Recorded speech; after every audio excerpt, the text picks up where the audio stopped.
오늘은 제가 감독님에게 목회를 배우면서 하고 싶었던 이야기를 다 하려고 합니다.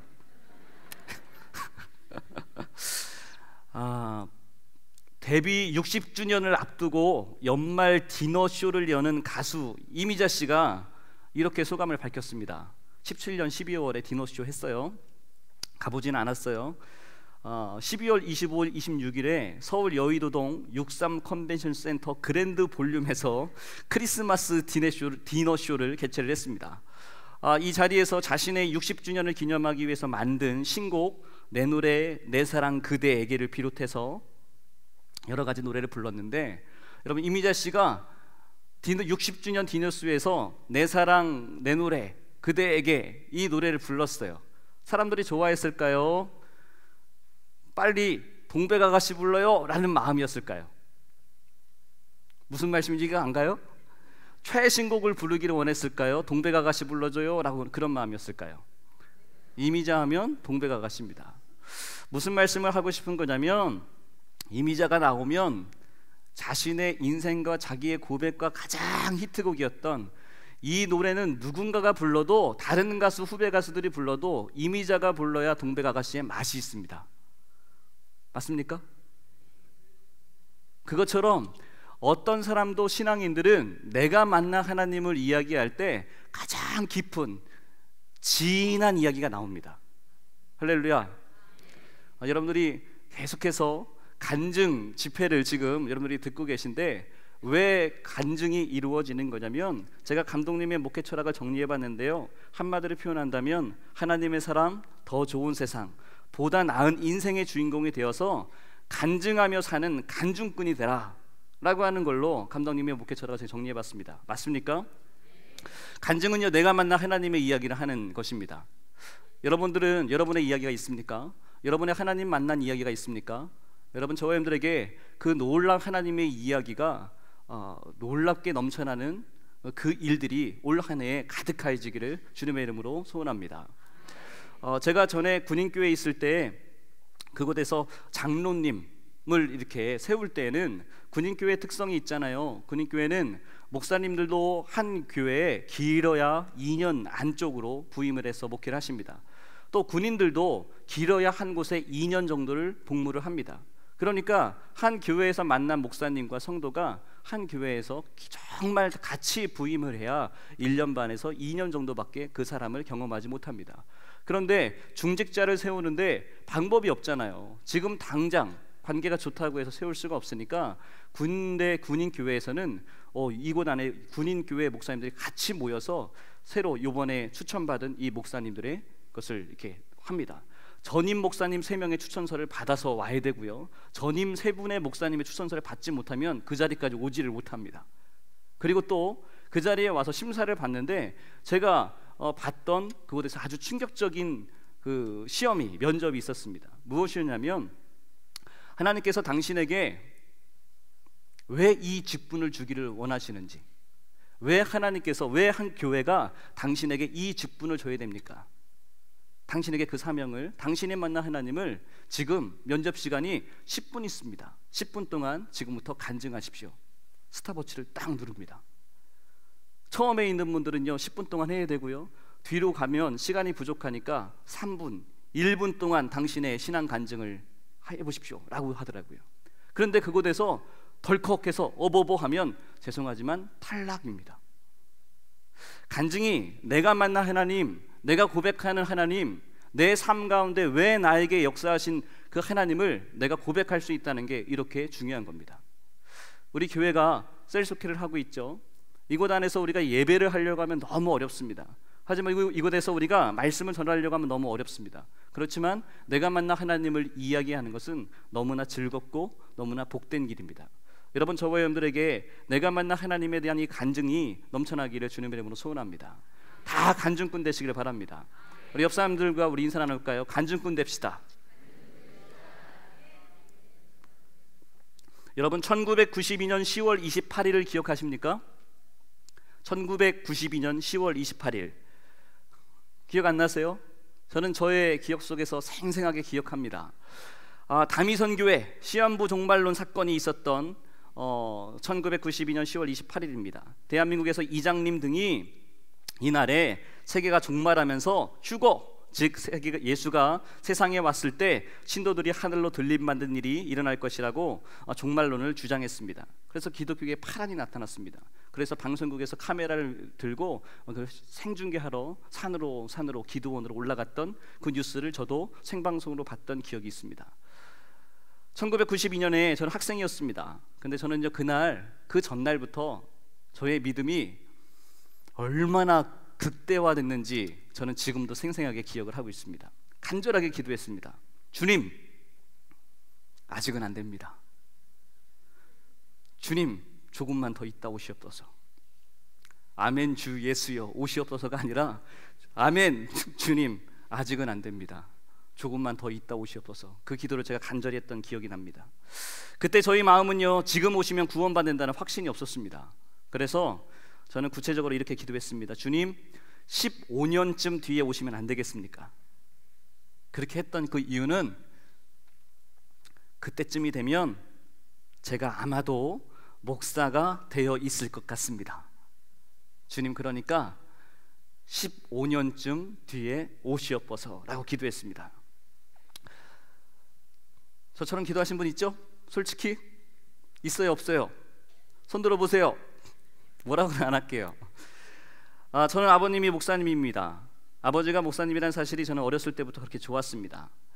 신학과에 입학하고 대학에 3월에 입학하기 전에 2월에 오리엔테이션에 참석을 했습니다. 그런데 한 선배가 나와서 조사를 했습니다. 신입생을 다 앉혀놓고 아버지가 부모님이 목사님인 사람 손 들으라고 했습니다. 저는요 자랑스럽게 손을 들었습니다. 그랬더니 또 손을 들은 상태에서 이런 질문을 했습니다. 아버지가 목사님인 게 자랑스럽고 좋은 사람 손 들고 있고, 아버지가 목사님인 게 싫은 사람은 손 내려 그랬는데 저 말고 다 손 내렸습니다. 저는요 그렇게 아버지가 목사님이라는 사실이 너무 자랑스럽고 너무 좋았던 그런 사람입니다. 그런데 아버지가 좋은 그 이유가 저에게는 그것이 믿음이었습니다. 그래서 저는요, 내가 목사가 되면 그때 주님 오시옵소서라고 하는 믿음이 저한테, 그런 믿음이 계속해서 신학생이 됐을 때도 그런 믿음이 저한테 있었습니다. 10월 28일 아침 학교 가기 전에 아침 밥을 먹으면서 밥상 앞에서 저는요 그날따라 기도를 정말 간절하게 했습니다. 저희 어머니가 그만하고 밥 먹어! 라고 얘기할 때까지 저는 간절히 기도를 했습니다. 그런데 그렇게 기도했던 사람이 저만은 아니었습니다. 옆에 있던 저의 작은 누나도 같이 간절히 기도를 했습니다. 그 작은 누나 지금 사모님 돼 있습니다. 요한복음 1장 12절 말씀, 13절 말씀 우리 함께 볼까요? 요한복음 1장 12절 13절 말씀입니다. 함께 보겠습니다. 영접하는 자 곧 그 이름을 믿는 자들에게는 하나님의 자녀가 되는 권세를 주셨으니 이는 혈통으로나 육정으로나 사람의 뜻으로 나지 아니하고 오직 하나님께로부터 난 자들이니라. 아멘. 저는요 내 아버지가 교회에서 좋은 경 받는 목사님이기 때문에 나는 그 사실이 너무 좋았습니다. 저는요 솔직히 생각을 하면 저는 우리 아버지가 목사님이고 또 내가 목사가 되면 나는 구원받는다고 생각을 했습니다. 그러니까 오늘 말씀에 보면 혈통으로 저는 구원받는다고 생각을 했습니다. 나는 우리 아버지가 친하잖아요. 저는 목사인 우리 아버지와 되게 친하다니까요.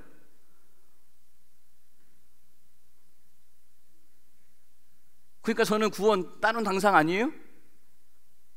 안 맞아요? 저는 그렇게 생각을 했어요. 그리고 저는 신학생이 됐단 말이에요. 그러니까 저는 구원받는 사람인 줄 알았단 말이에요. 저는 그 믿음이 있었어요. 내가 신학생이 되면 나는 구원의 주인공이다. 우리 아버지가 목사님이면 또 내가 목사가 되면 나는 구원받은 사람이다 라고 생각을 했단 말이에요. 그런 믿음이 저를 신학생이 됐으면서도 계속해서 그런 길을 걸어가게 했습니다. 신학생 때 제가 컴퓨터와 단편 영화 만드는 그런 감독이 되고 싶었습니다. 그래서 컴퓨터를 너무 좋아했습니다. 그래서 한때는요 이 컴퓨터와 이 영화 만드는 거, 그런 기술 하는 거에 제가 빠져 있었습니다. 그런데 이런 기술, 조금 이런 거 만질 줄 아는 기술을 가졌더니 모건대학교 교목실에서도 저보고 와서 일하라고 했습니다. 그래서 그곳에서 있지도 않는 자리를 만들어서 수련 목회자라고 하는 제도를 그곳에서 제가 할 수 있게 했습니다. 또 이런 거를 제가 좀 할 줄 안다고 했더니 좀 전에 말씀드렸던 육군 한국학교 군인교회에서 저보고 와서 교육 목사를 하라고 했습니다. 저를 데려가려고 많은 곳에서 우리 교회에 오라고 이야기를 했습니다. 심지어는 서울의 모 교회에서는 연봉을 이만큼 준다고 저에게 제시하기도 했습니다. 제가요 어깨에 이만큼 이렇게 뽕이 들어가 있는 그런 때가 있었습니다. 내가 갈 길을 제가 선택해서 갈 수 있었습니다. 그렇더라고요. 성도님들도 저를 좋아했습니다. 군인교회에서 사병들도 저를 좋아했습니다. 1년 동안 열심히 했습니다. 열심히 한 것 같은데 1년이 지났는데 문득 그런 생각이 들었습니다. 나를 통해서 세례받은 사람이 한 명도 없네. 나를 통해서 영혼 구원 받은 사람이 한 명도 없네. 여태까지 저는 그런 거에 대한 관심도 없었고 사람들이 나를 좋아하고 이번에 오신 목사님은 너무 샤프하고 대화가 통하고 너무 좋아요. 목사님 같지 않아서 너무 좋아요. 저는 그 이야기가 저에게 훈장과 같은 그런 이야기였습니다. 전에는 그것이 저에게 너무 좋았던 이야기인데 그날따라 저에게는 그 나를 통해서 영혼 구원의 역사가 한 명도 없네 라고 하는 그 사실이 저를 너무 힘들게 했고 제 자신이 싫어지기 시작했습니다. 그렇게 제가 너무 싫었을 때 나 목회하고 싶다, 나 진짜 영적인 목회하고 싶은데, 진짜 목회자가 되고 싶은데 나는 왜 이러한 곳에 서 있지? 이러한 결과가 나한테 주어졌지? 라는 마음을 갖고 있는데 그때 대전중앙교회 안승철 감독님에게 임한 성령의 역사의 소식이 들렸습니다. 그래서 내가 할 수 있는 곳 다 해서 그 집회를 참석했습니다. 홈페이지를 통해서 그 집회의 현장을 제가 찾아보기 시작했습니다. 그때 영혼을 살리는 목회가 무엇인지를 보았습니다. 그리고 그때부터 받은 그 은혜를 가지고 저의 목회지 현장에 와서 이제부터는 영, 혼, 육에 대한 말씀을 전하기 시작했습니다. 하나님에 대한 말씀을 전했습니다. 영화에 대한 이야기하지 않고, 문화에 대한 이야기하지 않고, 책 이야기하지 않고 하나님에 대한 말씀을 전했습니다. 천국은 분명히 있다는 말씀을 전했습니다. 예수 그리스도를 선포했습니다. 악한 영 마귀 사단은 분명히 있는데 예수 그리스도의 이름으로 선포하면 쫓겨난다는 이야기를 담대하게 선포를 했습니다. 그런데 그렇게 선포했더니 열매가 나타났습니다. 열매가 하나님께서 저에게 보여주시면서 저에게 확신이 생겼습니다. 짧은 3, 4개월의 사역, 그런 사역을 하는 동안에 한 사병이 자살하게 만들려는 그런 사건이 있었습니다. 그런데 그 말씀을 듣고 자살의 영이 떠나가는 사건이 있었습니다. 그리고 귀가 들리지 않던 간부 집사님의 귀가 예수 그리스도의 이름으로 선포기도 했을 때 그의 귀가 열려지는 그런 일들을 또 경험하게 되었습니다. 이른동이로 태어났던 쌍둥이의 질병이 회복되고 확진받는 그런 일들이 급한 3, 4개월 기간 동안에 나타나게 되었습니다. 그래서 제 마음 가운데 하나님이 이 영혼 구원의 사역을 감당하기로 작정하고 아무 믿음이 없고 아버지가 목사님이니까 나는 구원받겠지라고 하는 그 믿음 갖고 있던 아주 부족한 저를, 지렁이 같은 저 같은 사람도 하나님께서 사용하신다는 거에 너무 기뻐서 제가 가만히 있을 수가 없었습니다. 그래서 이제는 나 더 이상 사진 찍고 영화 만들고 컴퓨터 지고 그런 거 안 하고 나 정말 영혼 살리는 그런 목사 되겠다, 그런 다짐을 했습니다. 그래서 어디를 가야 할까요? 어디를 가야 해요? 어떻게 아세요? 대전중앙교회를 왔습니다. 이력서를 써가지고 왔는데 감독님이 안 받아주셨습니다. 우리는 이력서 들고 와서 사역자를 뽑지 않는다고 말씀하셨습니다. 저기 뒤에 계신 우리 목사님들은 다 훌륭하신 목사님들입니다. 저는요, 써달라고 이력서 들고 왔는데 안 된다고 그랬고, 저분들은 감독님께서 보시다가 이렇게 일로 와서 사역하라고, 저분들은 이렇게 받은 분들이고 저는요 제발 좀 써주세요라고 했던 그런 사람입니다.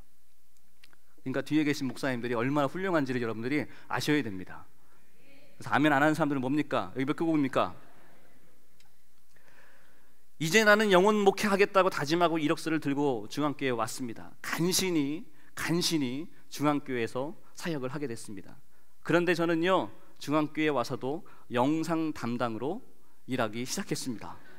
저는 영적인 목회 배우겠다고 제 나름대로 열심히 기도하고 그 아버지 목사님에게 기도도 받고 왔습니다. 안승철 감독님, 목회를 너가 긍정하면 너에게도 똑같은 은혜가 나타날 거다. 부목사가 힘들 건데 어떤 일이 있어도 참고 인내해라 라는 그런 기도를 받고 제가 왔습니다. 왔는데 저는 매일 캠코더만 들고 다녔습니다. 카메라만 들고 다녔습니다. 나 그거 내려놓겠다고 다짐하고 여기에 왔는데 열심히 캠코더 들고 다녔습니다. 다른 목사님들은 설교하고 신방 가는데 저는 인터넷실에서 디자인했습니다. 영상 편집했습니다. 감독님께서 저희가 2010년도부터 왔으니까 1월부터 왔으니까 그때요 1년에 52주 집회를 다니셨습니다. 매주 집회 나가셨습니다. 매주 저의 차 카렌스를 타고 매주 간증자를 실어 날랐습니다. 주일 저녁에 집회를 가시면 주일 저녁에 간증하는 권사님 2분 태우고 저녁에 갔습니다. 집회가 끝나면 12시에 끝나면 12시에 대전에 내려왔습니다. 새벽기도 해야 된다고 김재훈 목사님이 저를 레이저로 막 쏴서 새벽기도 드렸습니다. 빠지지 않았습니다. 그 다음날 월요일날 또 간증자 데리고 올라오라고 했습니다. 또 올라갔습니다. 월요일날 내려왔습니다. 화요일날 간증자 또 데리고 올라오라고 했습니다. 그렇게 1년 반을 다녔습니다. 1년 반 동안 항상 저 손에는 캠코더와 카메라가 있었습니다. 성경은 제 손에 있지 않았습니다. 1년 반 동안 설교한 적도 없습니다. 다른 목사님들은 이 강단에서 사회를 보는데 저는 사회를 6년간 2번 봤습니다. 2번 본 다음에 잘렸습니다.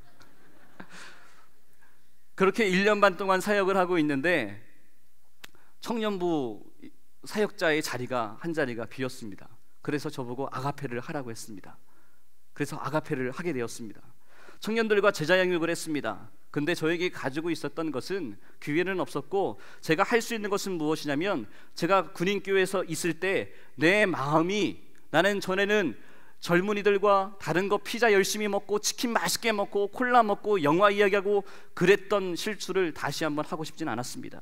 그래서 제자 양육할 때 청년들과 함께 모일 때마다 그때 있었던 3개월, 4개월 동안 있었던 그 영적인 일들, 자살의 영이 떠나가는 그 역사, 그 이야기를 간증을 했습니다. 그랬더니요 한 자매가 저에게 끝난 다음에 오더니 그런 이야기를 합니다. 목사님, 저 그 이야기 압니다. 자살의 영 그거 사실입니다. 그거를 말씀 양육하는데 그 이야기를 합니다. 목사님 그거 압니다. 저도 그런 일들이 있었습니다.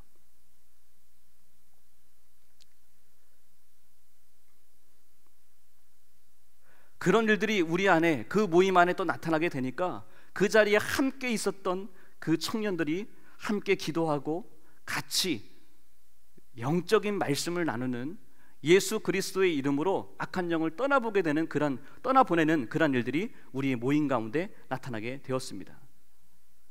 그 자매가 또 한 가지 고백을 합니다. 목사님, 이상한 일이 있습니다. 사실은 제가 맥주를 박스로 두고 먹는 사람인데 이상하게 함께 말씀을 나누면서 공격 공부하면서 이상하게 술만 보면 구역질이 나기 시작했습니다. 그런 고백을 했습니다. 여러분, 놀라운 사실은 남자가 아니라 자매였다는 사실입니다. 그 간증이 우리 말씀 가운데 나눠지게 되니까 다른 청년들도 그 모임을 같이 계속해서 기수를 나눠서 이어지게 되었습니다. 근데 다음 기수에 이 간증도 추가하게 되었습니다. 예수 그리스도 이름으로 선포하면 자살의 영도 떠나가게 된다. 악한 영들이 결박되어진다. 우리 삶을 갉아먹는 그 악한 영의 문제들이 다 떠나간다고 담대하게 선포했습니다. 이제는 너희들이 잘 알고 있는 그 자매에게도 그 간증을 추가를 했습니다. 그곳에다 간증이 한 가지가 추가됐습니다. 술이 끊어진다는 간증이 추가되었습니다. 그랬더니요 청년들 중에 술꾼들이 여러 들어왔습니다.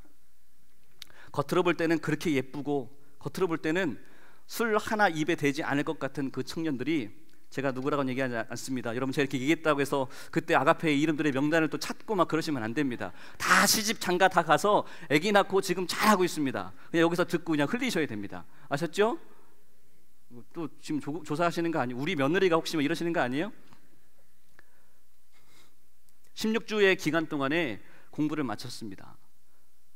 진짜 아주 놀랍게 술이 끊어진다고 하는 그 이야기를 듣고 그럼 나도 한번 해볼까? 호기심에 왔던 그런 사람들이 16주의 기간이 끝난 다음에 항상 간증을 시켰는데, 간증을 하랬더니 이런 내용을 합니다. 호대선 목사님한테 속았다고 간증을 합니다. 기적이 일어난다고 해서 신청하고 내가 16주간 버텼는데 아무 일도 일어났다고 합니다. 왜 또 아멘이에요? 거기서 아무 일도 안 일어났는데? 간증문 여기서 끝이 아니고요. 그런데 가만히 생각해 보니까 내가 성경 읽고 성경 찾고 숙제하고 매일 교회에 나왔다는 게 기적이네 라는 마음이 들더랍니다. 여기서 아멘 하시는 거예요. 그분이 사모님이 됐습니다. 누군지 자꾸 또 계산하지 마세요. 과거를 더 밝히진 않겠습니다. 이렇게 감독님의 목회 가운데 이곳에서 중앙에서의 사역을 저는요, 어떻게 보면 아무것도 준비되지 않았고 아무것도 할 것도 없고 할 수도 없고 할 줄도 모르는 아주 연약한 사람이었음에 틀림이 없습니다. 그런데 내가 가지고 있는 하나님이 나에게 보여주신 것, 저는요 믿음이 아버지가 목사님이니까 구원받는 줄 알았다니까요. 난 내가 목사가 되면 구원받는 줄 알았다니까요. 그런데 그것이 구원받는 믿음이 아니라 오직 하나님께로부터 나는 것이 구원의 믿음이라는 거예요. 예수의 이름을 입에 담았더니 악한 영들이 떠나가는 역사가 나타나는 거예요. 자살의 영들이 떠나가는 거예요. 악한 영, 마귀, 사탄이 막 떠나갑니다. 이렇게 목회를, 청년회의 목회를 하고 있는데,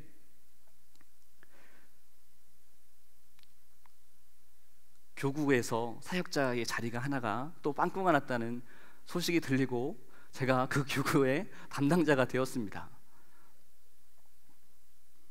말씀을 해줄 때는 올해까지만 하면 된다는 그 기한이 있는 그런 약속이었습니다. 교구를 맡는데 한 집사님이 저에게 연락이 왔습니다. 내가 전도한 한 청년이 있는데 목사님 이 청년을 잘 영적으로도 해주시고 이렇게 좀 잘 케어해 주셨으면 좋겠습니다 라고 말했습니다. 그래서 그 친구를 만나봤더니 어떤 두려움에 있어서 사람 앞에 잘 서지도 못하는 그런 친구입니다. 사람의 눈으로 똑바로 보지는 못합니다.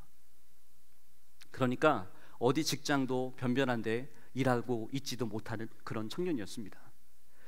근데 그 청년을 보게 되는데 그 집사님이 전화를 와서 목사님 같이 한번 신방 가셔야 될 게 있습니다.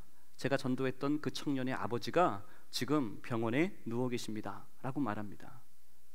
그래서 그 청년을 데리고 그 집사님이 그 청년의 손을 잡고 저 목사를 뒤에 쫄래쫄래 저를요 끌고 그 병실로 갔습니다. 아들이 아버지가 누워 있는데 아버지 곁에 가지를 못합니다. 아버지가 무서워서. 아버지가 무서워서 너무 엄한 아버지여서 아버지가 이제 언제 돌아가실지도 모르는 그 상황 가운데 있는데도 아들이 그 곁을 가지 못합니다. 그곳에 가서 아버지에게, 그 청년의 아버지에게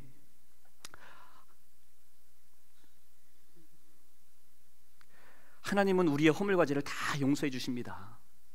우리의 과거 내가 무엇을 했는지 하나님은 묻지 않으십니다.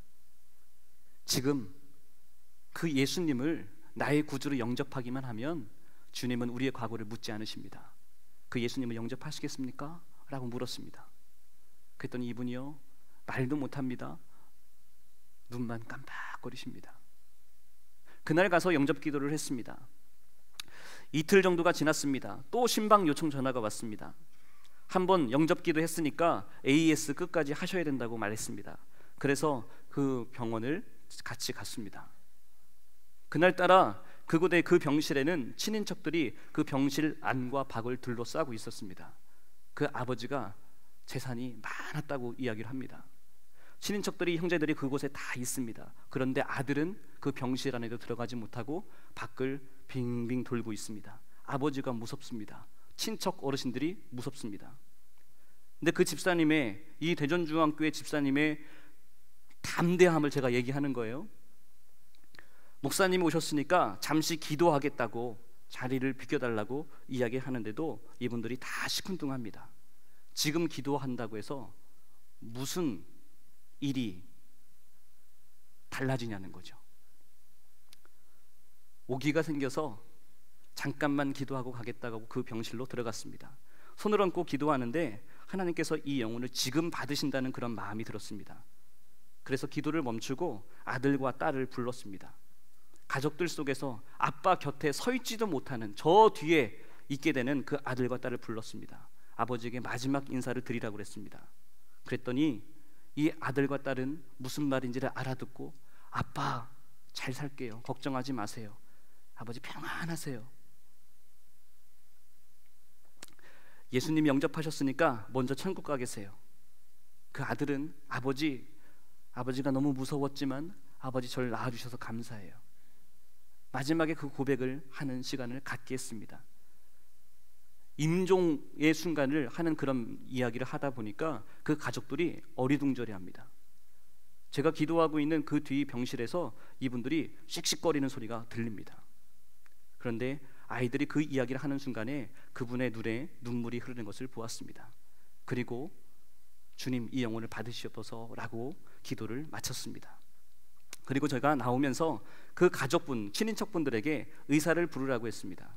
그리고 저희 뒤통수에 대고 나가는 저희 뒤통수에 대고 가족들이 하는 말이 들렸습니다. 의사가 일주일은 거뜬하다고 그랬어. 그러면서 지가 뭔데 여기서 막 그런 이야기를 해? 라고 하는 저희 뒤통수에 대고 하는 이야기가 들렸습니다. 엘리베이터를 타고 주차장에 도착했습니다. 내려왔습니다. 도착할 때쯤 저를 데려갔던 집사님의 전화가 저에게 왔습니다. 목사님 어떻게 하셨어요? 돌아가셨어요. 그 이야기였습니다. 다음날 조문을 갔습니다. 그 청년을 만나고 위로하고 조용히 나오는데 저에게 뒤통수에 대고 그렇게 뭐라고 했던 그 친인척들이 따라왔습니다.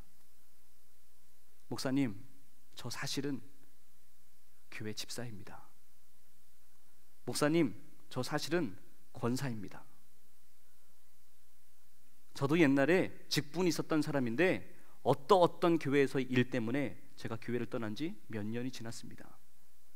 목사님, 제가 형님 떠나보내는 모습 보면서 이번에 정확히 알았습니다. 하나님 나라는 분명히 있습니다. 천국은 분명히 있습니다. 우리가 죽으면 끝나는 것이 아니라는 것을 제가 분명히 알았습니다. 목사님, 제가 다시 교회에 나가겠습니다. 그리고 예수 믿겠습니다. 그리고 목사님, 제가 목사님 젊다고 무시했습니다. 죄송합니다 라고 제 앞에서 90도로 인사를 하셨습니다. 이런 사람이에요.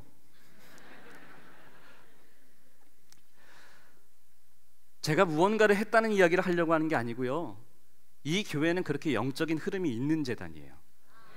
여러분이 인정을 하는 분은요 축복받은 분들이고, 그거를 아직도 모르고 다니시는 분들은 얼마나 안타까워요. 여러분, 이 재단에서 기도하기만 해도 그런 영적인 흐름에 여러분들이 함께, 그 영적인 그 파도에, 그 물결에 여러분들이 함께 탈 수 있습니다. 믿음을 갖고 예수 그리스도의 이름으로 선포하기만 하면 여러분, 하나님께서 일하시는 놀라운 일들을 우리는 맛볼 수 있게 됩니다. 그것이 무엇이라고요? 그것이 간증입니다. 할렐루야.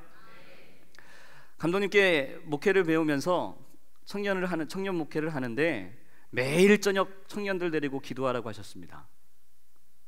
언제 기도하라고 했다고요?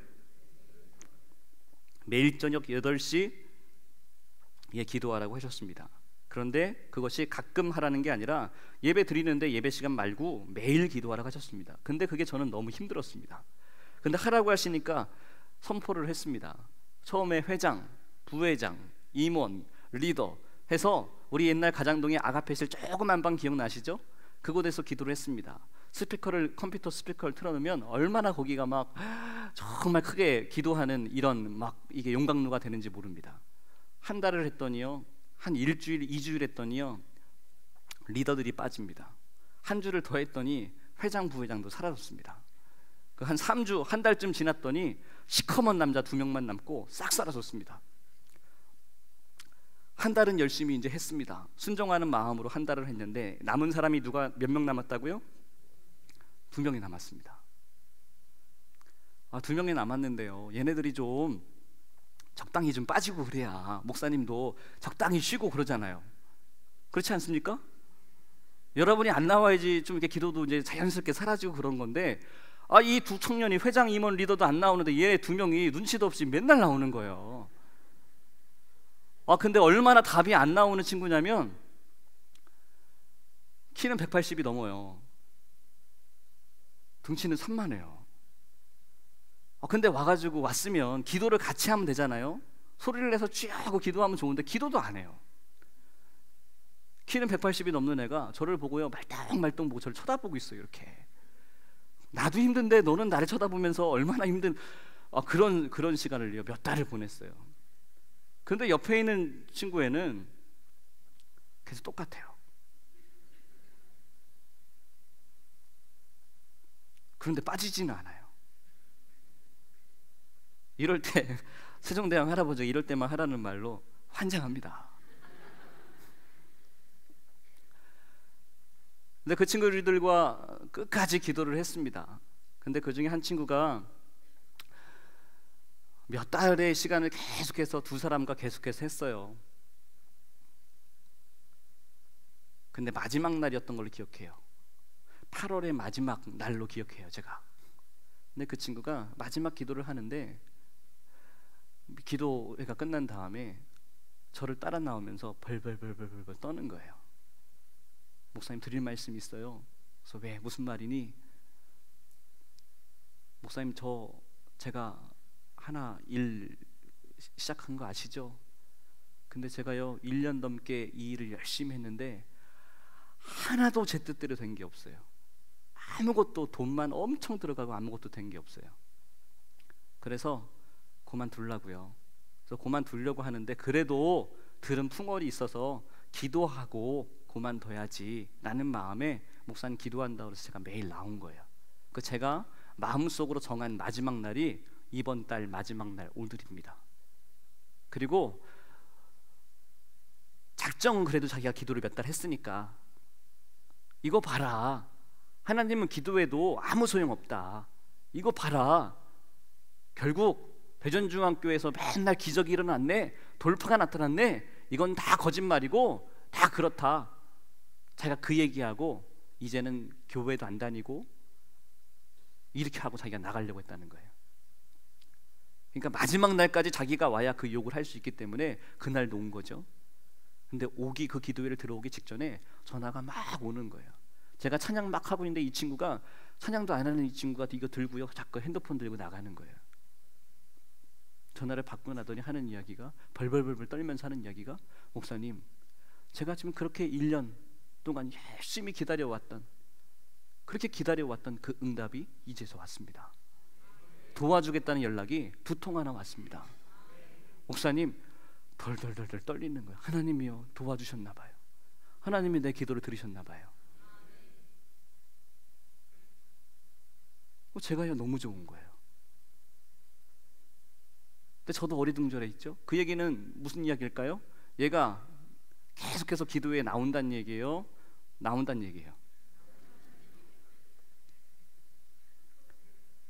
그 180 넘은 그 키 큰 애 있죠? 그 친구는요 신학생이 됐어요. 그 다음 주에 수련목 시험을 봅니다. 누군지 아시죠? 모르면은 제가 볼 때도 답이 안 나오는 친구들이에요. 그 180 넘은 친구는요 초등학교 때부터 대학교 때까지 야구만 했습니다. 공부는 하나도 안 했습니다. 야구만 오로지 했습니다. 근데 기도회를 한 번도 안 빠져요. 제가 가만 보니까 아버지가 장로님인데 집에 있으면은 한심하다고 그럴 것 같으니까 잔소리를 안 들으려고 교회에 와 있는 것 같아요. 기도회를 끝나고 집에 가야 되냐, 안 가요. 교회 가가피시에 있어요. 또 엄마한테 전화가 오는 게 있어요. 나 교회예요. 왜 그래요? 엄마가 너 어디 있냐? 너 딴 데서 뭐 하는 거 아니냐? 그런 것 같아요. 나 교회라니까요. 엄마 아빠가 안 믿어요. 제가 봐도 답이 안 나와요. 근데 이 친구가요 전도사님이 됐다니까요. 기도는 따라하겠습니다. 기도는 하고 보자. 기도는 하고 보자. 제가 정말 생각을 많이 해봐. 저는요, 이성이 정말, 저는 이게 발달된 사람이에요. 야, 이 사람에게 하나님이 응답을 주시려면, 와, 이건 진짜 너무해. 제가 생각해도 이 사람은 하나님이 만들어줄 수가 없어요. 제가 생각할 때. 근데 어떻게 이렇게 만들어 나가셨을까? 저 사람을 어떻게 전사님을 만들었을까? 그 생각을 하나님은 어떻게 하셨을까? 제가 생각할 때도요, 너무 신기한 거예요. 너무 감사했어요. 중앙교회에서, 힐탑교회에서 여러분 기도하는 게, 본인 스스로가 내가 생각해서 내가 기도한다, 하나님이 이렇게 응답해 주시겠지, 여러분 답이 나와요? 그림이 그려집니까? 저는 그림이 잘 안 그려지더라고요. 제가 하나님이어도 이 사람을 이렇게 응답해 준다는 것은 너무 속이 보이는 행동이더라고요. 그런데 하나님은 제가 생각했던 것보다도 더 크게 역사하시더라고요. 그러니까 기도는 하고 볼 일이다. 기도는 하고 볼 일이다.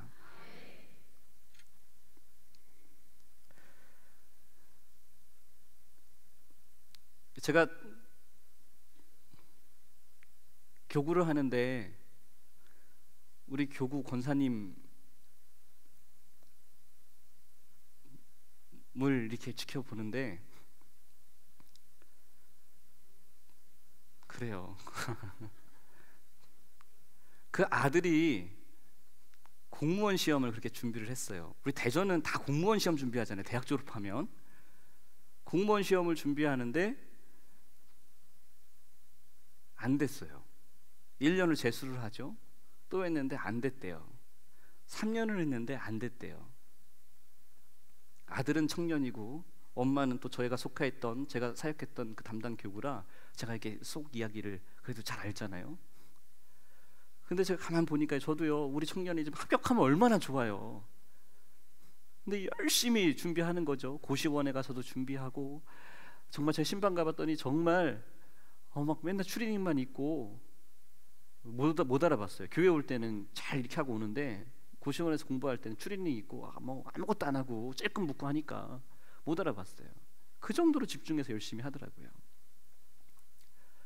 그 제가 가서 너무 불쌍해서 제가 삼겹살을 사줬던 기억이 있어요. 그랬더니요, 목사님, 어머니 아버지한테 미안해서 고기를 몇 주 만에 먹어봅니다 그러더라고요. 고기값을 갚아야 될 텐데.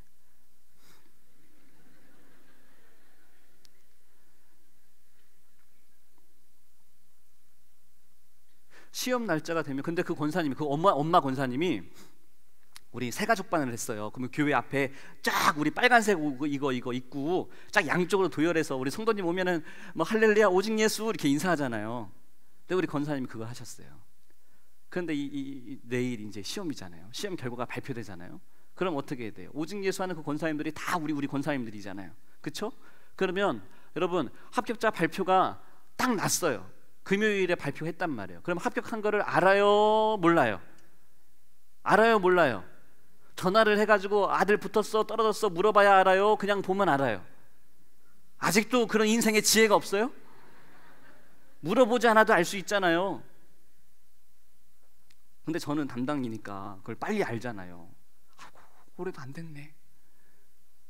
아이고.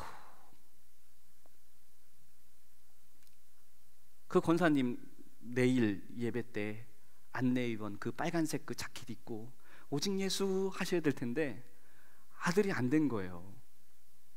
그러면 좀 옆에 있는 권사님들이 물어봐야 꼭 아냐는 거죠.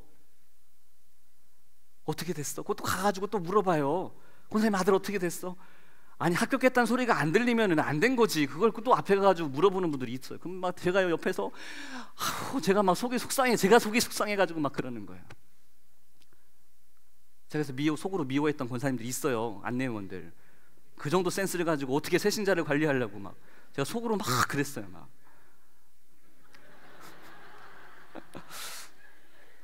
그 다음 연도가 됐는데요, 그 친구가 또 시험 준비를 했어요.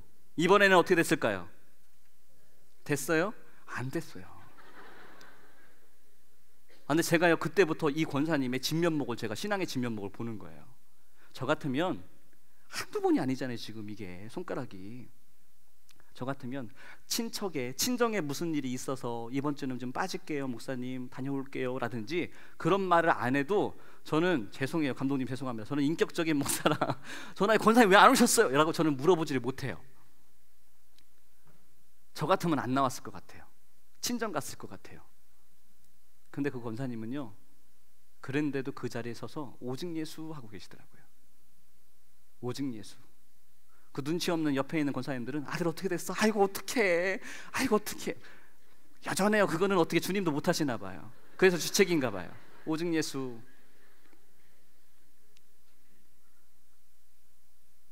저 그 권사님 보면서 제가 얼마나 크게 은혜 받았나 몰라요.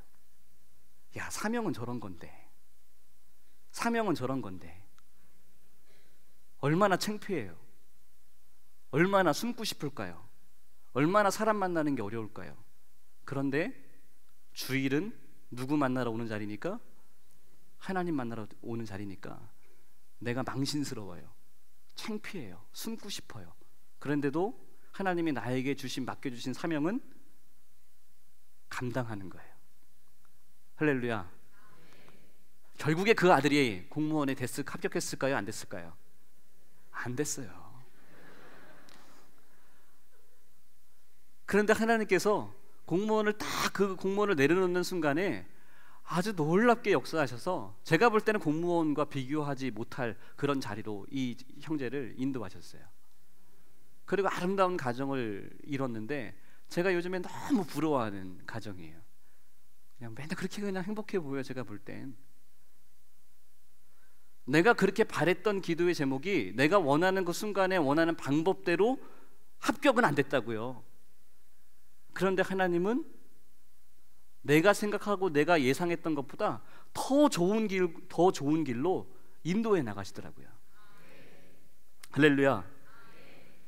그게 너무 좋았어요. 여러분, 저와 여러분들이 기도하고 신앙생활하고 우리가 그렇게 믿음의 길을 걸어 나아가는데 내가 기도한 그대로 응답됐다고 간증하는 사람들도 있습니다. 또 어떤 사람들은 호대선 목사한테 속았어요 라고 얘기하는 사람도 있습니다. 그런데 속은 것 같으나 속이는 거는 악한 영혼 마귀 사단이가 우리를 속이지 하나님은 속이지 않으세요. 실수하지 않으세요. 우리가 내 욕심을 가지고 하나님 앞에 요구했던 것 뿐인 거죠.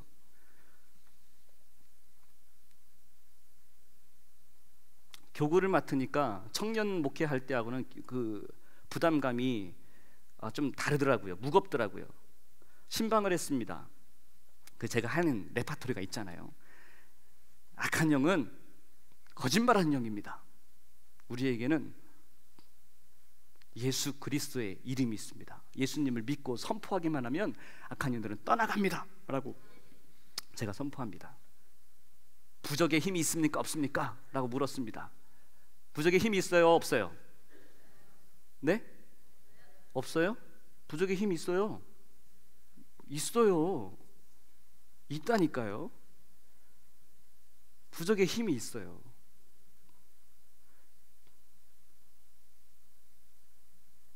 부적의 힘이 있다고 믿는 사람에게는 그게 힘이라 그거에 얽매여서 어떻게 하지를 못해요.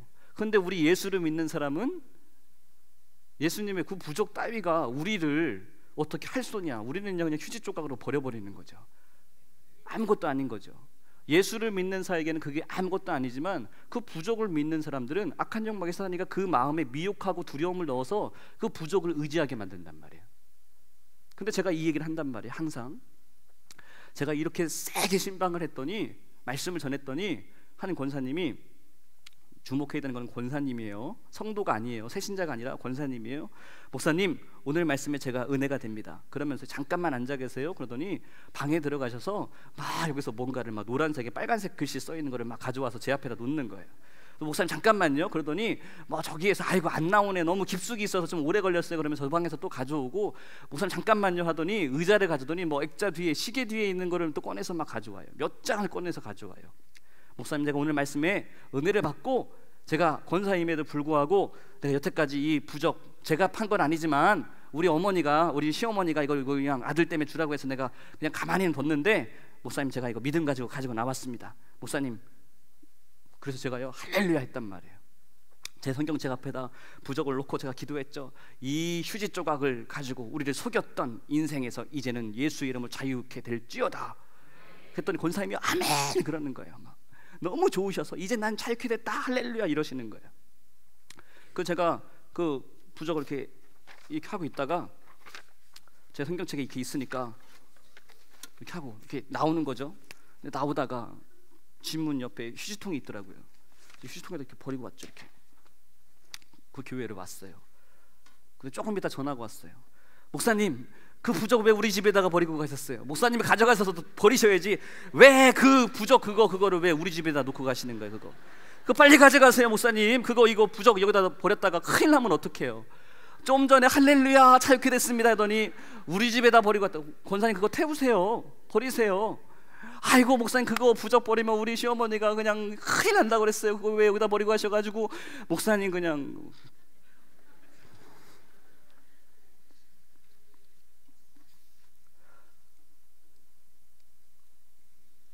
우리 믿음이 확실한 믿음이 있어야 돼요. 아멘. 끝까지 믿어야 돼요. 우리 교회, 저희 교회 권사님께 목사님 제가 다리가 아파요. 그래가지고 무릎이 아파요. 그래서 제가 기도했어요. 예수의 이름으로 무릎의 관절은 회복될지어다. 뭐 했더니 권사님이 막 아멘, 아멘 그러시더라고요. 그래서 깨끗하게 나을지어다. 아멘 그러셨어요. 기도가 끝났더니 이제 앉았다가 이제 일어나시면서 아이고 무릎이야, 아이고 그냥 이놈의 다리 그냥. 아이고. 믿음이 한결 같아야 돼요.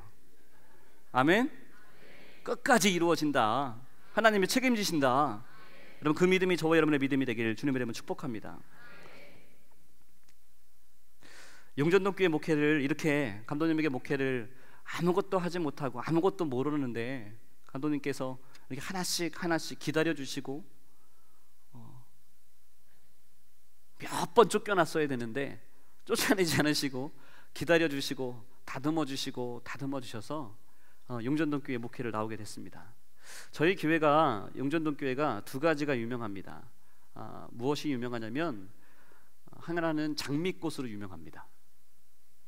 한 번은 제가 목회를 하는데 저희 교회를 보면 교회 울타리가 있는데요. 그 철망이 쳐 있어요. 주차장 교회 들어온 양쪽에 제 키보다 큰 철망이 양쪽에 철조망처럼 쳐 있어요.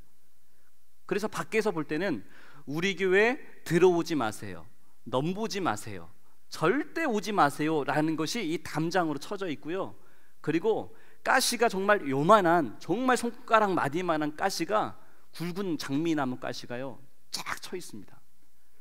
제가 그걸 볼 때마다 저걸 쳐버려야 되는데 저 장미가시 철조망이에요. 교회가 교회 같지가 않은 거예요. 그래서 제가 막 얼마나 그 장미를 제가 미워했나 몰라요. 그런데 5월이 됐어요.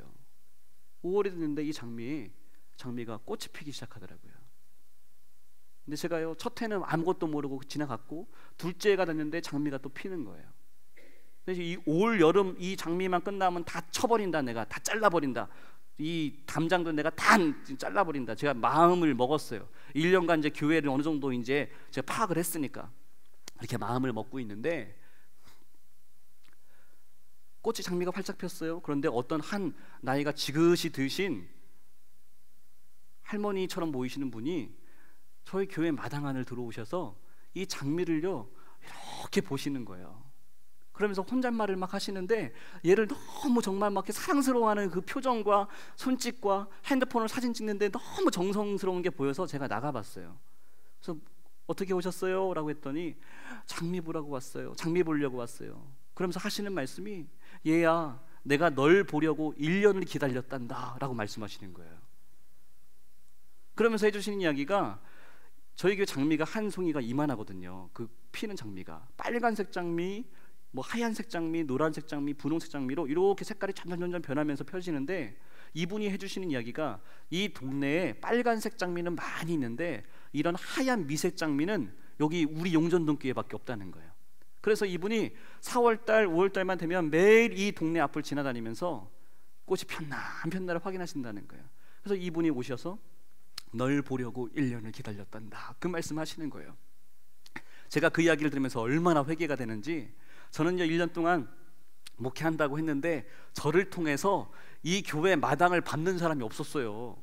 없는 거예요. 저를 통해서 은혜 받았다고 오는 사람이 없는데, 제가 그렇게 미워하고 저거 잘라버려야지, 저거 그냥 확 쳐버릴 거야, 제가 했던 그 장미는요 전도하고 있더라고요. 널 보려고 1년을 기다렸단다. 그 제가 은혜가 돼서 회개하는 마음으로 현수막을 교회 입구에다 딱 붙였어요. 널 보려고 1년을 기다렸단다 한 다음에 그 이야기를 제가 쫙 써놨어요. 그랬더니요 그 교회, 우리 교회가 유명해진 거 아세요? 학회에 보고가 됐어요. 이런 목회해야 된다고. 두 번째는요, 저희 교회 마당 안쪽에 대추나무가 2그루가 있어요. 뭐가 있다고요? 대추나무 2그루가 있는데, 첫 해에는 얘가 열매가 없었는데, 둘째 해에 저는 대추나무가 있는지도 몰랐어요. 둘째 해가 됐는데 대추가 그 나무에 정말 흐드러지게 열렸어요. 정말 흐드러지게 열렸어요. 저 그래서 알았어요. 근데 가만히 있는데 지나가는 사람들이 이 대추를, 옆집 할아버지, 우리 교회 앞에 있는 할아버지, 뭐 이런 사람들, 교회도 안 다니는 할아버지들이 와가지고 익지도 않은 그 설 익은 그 파릇파릇한 그 대추 있잖아요, 풋대추를 이걸 따먹는 거예요. 제가 못 봤을 때는 괜찮았는데 이걸 따먹는 모습을 보는데 그 할아버지가 얼마나 미운지 막 제 눈에서 레이저가 나가고, 그 할아버지가 막 나타나기만 하면 우리 대추 따먹는 거 아닌가 하고서 제가 막 괜히 이러면서 교회에 있는 것처럼 마당을 다니고 제가 그랬어요. 근데 성도들은 담임 목사를 닮는다고 우리 교회 권사님들이 그 주일에 저한테 와서, 목사님 이번 주에 대추나무 다 털어버립시다, 저한테 그러시는 거예요. 그래서 왜요? 했더니 저 앞집에 있는 저 사람들이 우리가 대추 그냥 우리 거 저거 다 따먹는다고. 그래서 지는 봤다고. 목사님 저거 이번 주에 저거 다 털어버립시다, 목사님. 그래서 제가요 뭐라고 할게요? 뭐라 했을까요? 제가 그럽시다 그랬어요. 익지도 않았어요. 풋대추인데. 그리고 그 다음날 잊어먹었어요. 까먹었어요. 그 다음날 새벽 기도를 하고 새벽에서 엎드려서 이렇게 기도하고 이렇게 하고 있는데, 제 마음 가운데 하나님이 저에게 이렇게 말씀하시는 것 같아요. 네가 뭘 했는데, 너가 뭘 했는데 그게 네 거야? 그런 마음이 제 마음에 있는 거예요. 다 털어버립시다, 네가 뭘 했는데.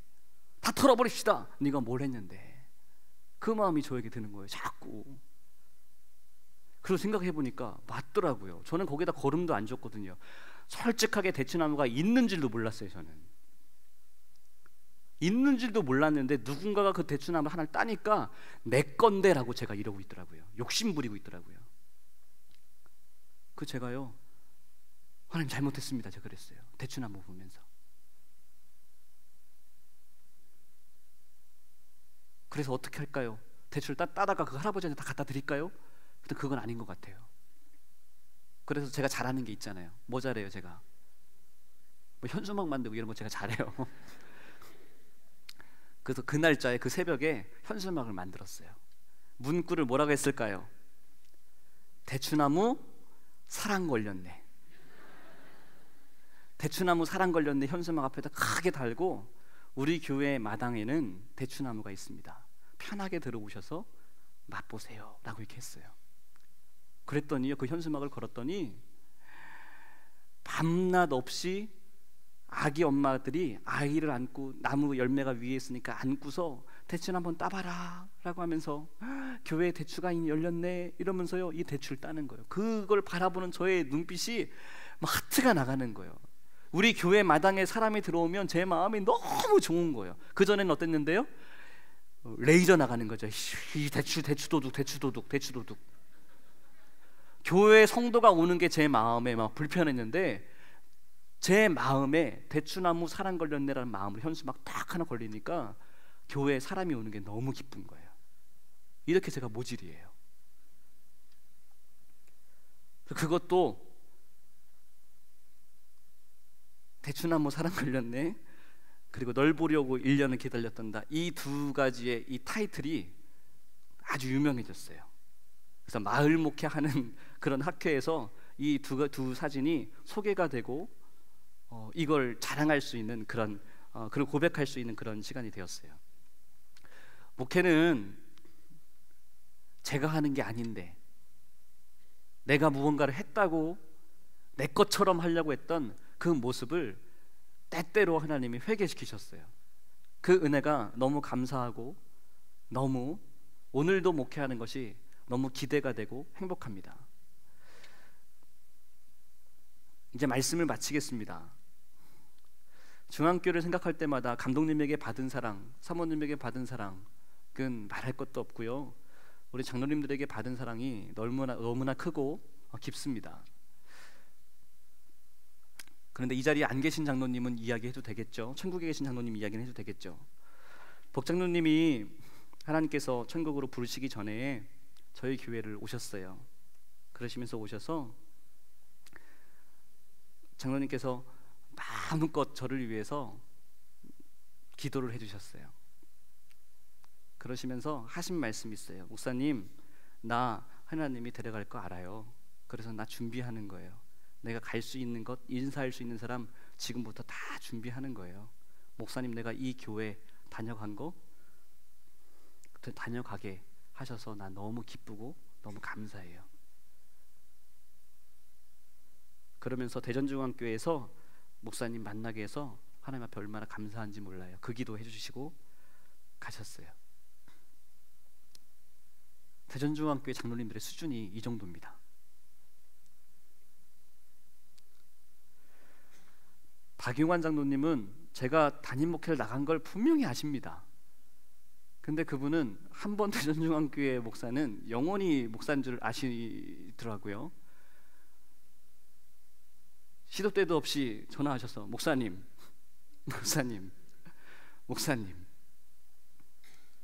모든 간증과 항상 자신에게 있으셨던 좋은 이야기들을 항상 문자로 함께 나눠주시던 그런 장로님이었어요. 그래서 거리감이 없었어요. 대전중앙교회 장로님들의 수준이 그렇습니다. 왜 아멘을 안 하세요? 난 여기서 제일 아멘이 많이 나올 줄 알았는데. 너무 큰 사랑을 받고 그냥 계신 거 얼굴만 바라봐도 소식만 들어도 너무 행복하고 너무 기쁘고 너무 감사합니다. 이곳에서 우리가 함께 신앙생활, 제가 감독님에게 목회를 배우며 또 여러분들의 그 많은 은혜의 현장, 간증의 이야기들을 우리가 함께 제가 느끼고 경험하고 너무나 부족 많이 했지만 기다려주신 그 은혜가 너무나 감사해요. 앞으로도 하나님께서 저에게 또 이 힐탑 교회 또 우리 성도님들에게 2018년에 어떻게 역사하실지 그 간증거리들이 저는 기대가 됩니다. 여러분도 기대가 되십니까? 하나님은요, 내가 생각한 것 그 이상으로 역사하시는 분입니다. 대신에 의심하지만 않으면 됩니다. 끝까지 기도해서 하나님께서 내가 생각했던 것보다 더 크게 이루시는 그 놀라운 주님을 찬양하는 저와 여러분 모습 다 되시길 주님의 이름으로 소원합니다.